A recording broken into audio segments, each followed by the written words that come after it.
আমরা কেবল বলি আমাদের জাতীয় সঙ্গীত জাতীয় পতাকা কারুর দানে পাওয়া নয়। আমরা সদা সচেতন আমাদের অর্জনের প্রতি। আমরা সবসময় সচেতন মানুষের মানবতার প্রতি।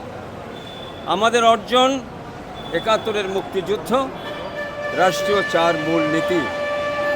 আমাদের অর্জন বাংলাদেশের জাতীয় সঙ্গীত আমার সোনার বাংলা আমি তোমায় ভালোবাসি। আমাদের অর্জন বাংলাদেশের জাতীয় পতাকা। আমাদের অর্জন ৭২-এর সংবিধান।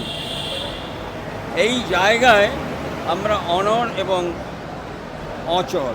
আমাদের কিছু যে জায়গায় এর প্রতিবন্ধকতা আসবে, যে জায়গায় এর বিরুদ্ধে কোনো ষড়যন্ত্রের কথা শুনবো, আভাস আসবে, আমরা অবশ্যই তার বিরুদ্ধে রুখে দাঁড়াবো।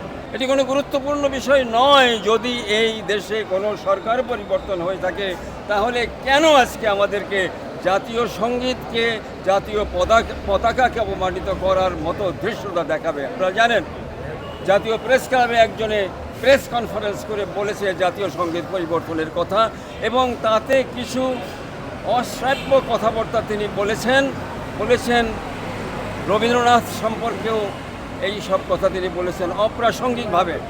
আমরা সেই জায়গাতে যাচ্ছি না। আমরা কেবল বলি আমাদের জাতীয় সঙ্গীত জাতীয় পতাকা কারুর দানে পাওয়া নয়।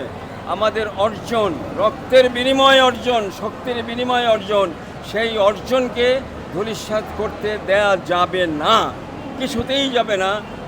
সেরকম কোনো উদ্যোগ নিলে অবশ্যই বাংলাদেশ ওড়িশি শিল্পী গোষ্ঠী তার প্রতিবাদ করবে, রুখে দাঁড়াবে, এবং সেই আমাদের নিজেদের অর্জনকে আবার ছিনিয়ে আনতে আমরা সচেষ্ট থাকব।